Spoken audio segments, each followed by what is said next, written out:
The Arthur apartment, sitting at 545 Greenup Street, was announced in the May 7, 1904 Kentucky Post with a drawing of the structure that was going to be built. The property where the building was to be erected previously belonged to Judge W.E. Arthur, husband to Ada Southgate. To build the apartment, building the home of Judge Arthur was razed, along with the old stone house that was on the property from when it was part of the original farm in Covington. The apartment building was designed by Werner and Atkins and was constructed by George Lubrecht. There were 12 units in the building, each with 5 rooms per unit, including kitchens and other quote-unquote modern improvements, such as each had their own airy porch. The apartment building also housed the Arthur Cafe and a cook lady that was available to cook the meals for the tenants living at the Arthur. Only about a year after the building was occupied, however, there was a problem with the setup, particularly with the cafe. It wasn't making any money, and many people living in the apartments were making use of their kitchens. An article titled "Skidoo for Cooking at Flat Arthur" states that there was a verbal understanding that the tenants could cook their own food. However, it appears that when the cafe was not doing well, that option was rescinded, so they weren't allowed to cook in their own apartments for a while. We do have a photograph where, looking down the street, see the brick part of that wall wasn't there. And across the alley, there were building after building after building after building. The family that I showed you in the picture were August and Johanna Appel. Now, I don't know if that's how they always pronounced it. That's how I'm pronouncing it. It's Appel. They lived in this home. They were like the first residents. These 2 houses were built at the same time. They were both of the couple were born in Germany. They each immigrated to this area when they were young. Married in this area probably in the late 1860s.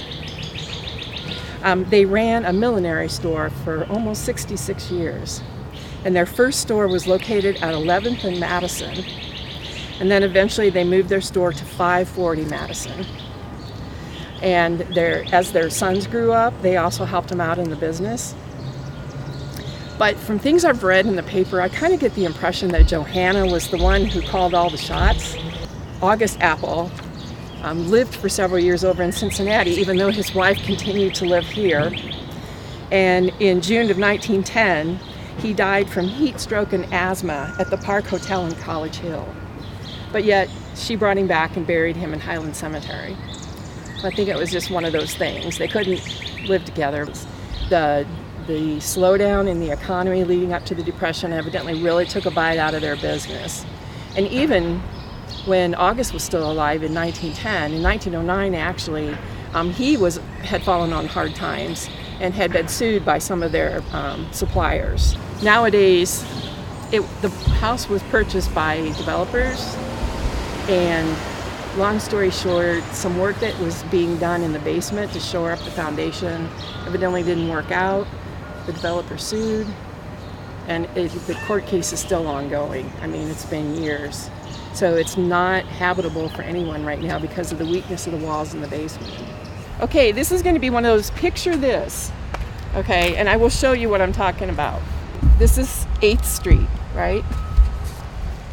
There used to be all through there big containers of gas that the Covington, what do they call it, Gas and Light used to have. And all the way down to the river, there used to be factories.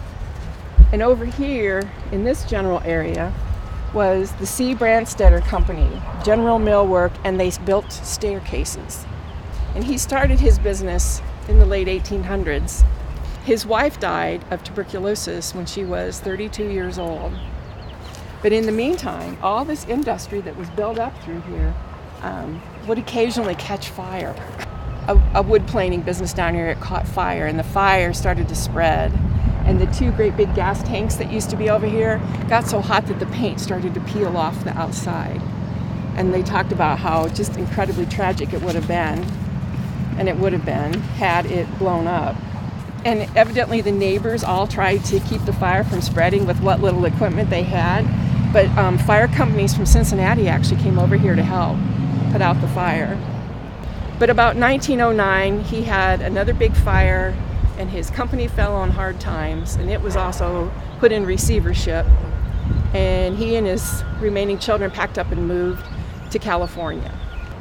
When word got back here that his son had died in service, they created a plaque to put on the property at Holmes High School, him and another former student who had served in the war, and put their names on the plaque.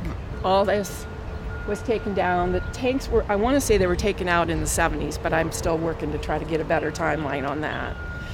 And then the houses that built up, because Mr. Brandstetter lived in this area as well. I want to say he lived in one of these houses down through here.